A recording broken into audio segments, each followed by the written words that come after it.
Muita coisa precisa ser avançada ainda no combate ao racismo, porque a gente sabe o quanto é difícil, né? O racismo, ele nos ataca todo dia, 24 horas por dia nós sofremos com o racismo. E a gente precisa muito, muito de estar sempre avançando, né? E a gente sabe o quanto é difícil combater, mas a gente precisa lutar, dar continuidade na luta para que a gente possa vencer o obstáculo do racismo, que é muito, muito difícil para nós mulheres negras.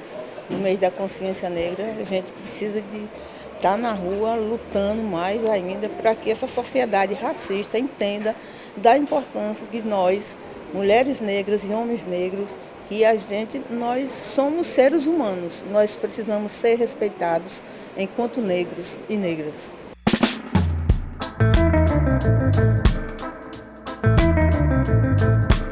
O Observatório Antirracista é uma ferramenta jurídica importante na luta de combate ao racismo, um racismo estrutural que não foi superado. E quando a gente fala de luta de combate ao racismo, a gente não está falando só do acesso a direito.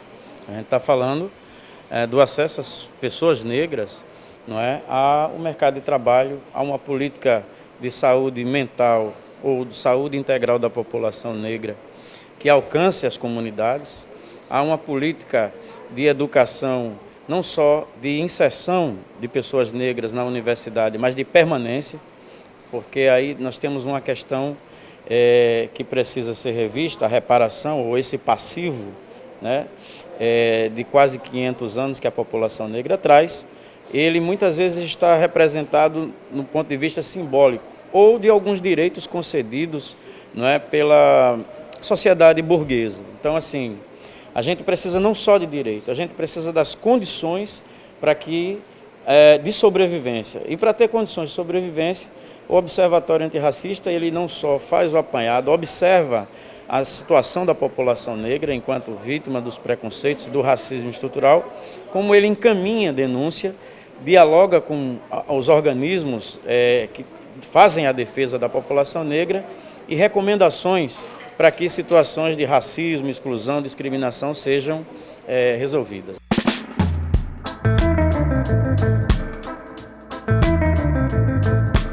Mas não é só uma questão da consciência, né? Existe hoje uma percepção muito forte, né, da diáspora afro-brasileira em relação à sua negritude, mas sobretudo em relação ao seu processo de exclusão, né?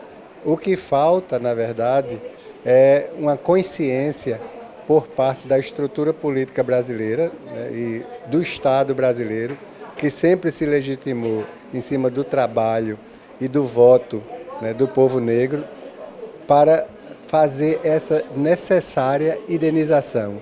O 20 de novembro, que simboliza a luta do Quilombo de Palmares, o maior momento, né, da história de transformação na sociedade brasileira, ele demonstra também que essa formação do Brasil ela só existe devido à presença, né, de escravizados aqui no país.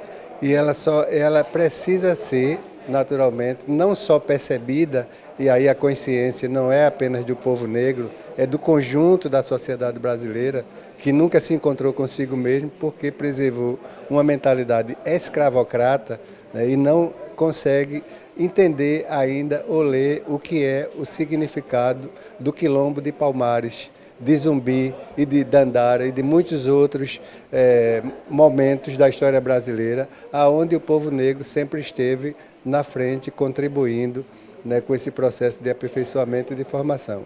Então a consciência é geral, a sociedade brasileira ela precisa se encontrar com ela mesma e a ordem e o progresso da nossa bandeira nacional, ela tem que ser a ordem e o progresso para todos, e não só a ordem para os trabalhadores e os ex-escravizados e o progresso para os brancos e os ricos, que é assim que ainda é estruturado esse país.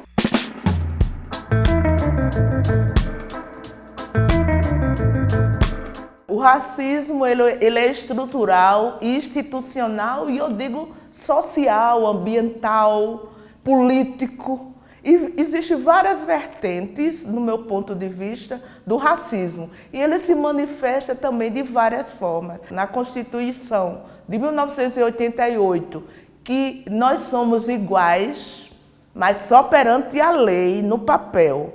Mas, na realidade, o racismo ele é tão violento que mata. E se nós observarmos o quadro da população onde nós nos encontramos, quais são os territórios? São os territórios que são demarcados como excludentes. Nas periferias, onde nós também nos encontramos, a maioria dos presídios, nos manicômios, como moradores e moradoras de rua. Isso são facetas do racismo. O racismo ele é estrutural, institucional e eu digo social, ambiental, político. E existem várias vertentes, no meu ponto de vista, do racismo. E ele se manifesta também de várias formas. Na Constituição de 1988, que nós somos iguais, mas só perante a lei, no papel. Mas, na realidade, o racismo ele é tão violento que mata. E se nós observarmos o quadro da população onde nós nos encontramos, quais são os territórios? São os territórios que são demarcados como excludentes. Nas periferias, onde nós também nos encontramos, a maioria dos presídios, nos manicômios, como moradores e moradoras de rua. Isso são facetas do racismo. Nós sabemos que o Estado brasileiro é um Estado laico, ou seja, aqui é para que todas as religiões, independente da sua matriz, seja respeitada. Com relação às religiões de matriz africana, que nós aqui no Brasil cultuamos, como o candomblé, a umbanda e a jurema, elas são consideradas religiões do demônio, porque os seus templos são perseguidos. As sacerdotisas, os sacerdotes, eles são perseguidos, desvalorizados, desqualificados, diabolizados, e isso faz com que nós possamos fazer com que o Estado brasileiro, por ser laico, passe a respeitar, valorizar e proteger estes templos.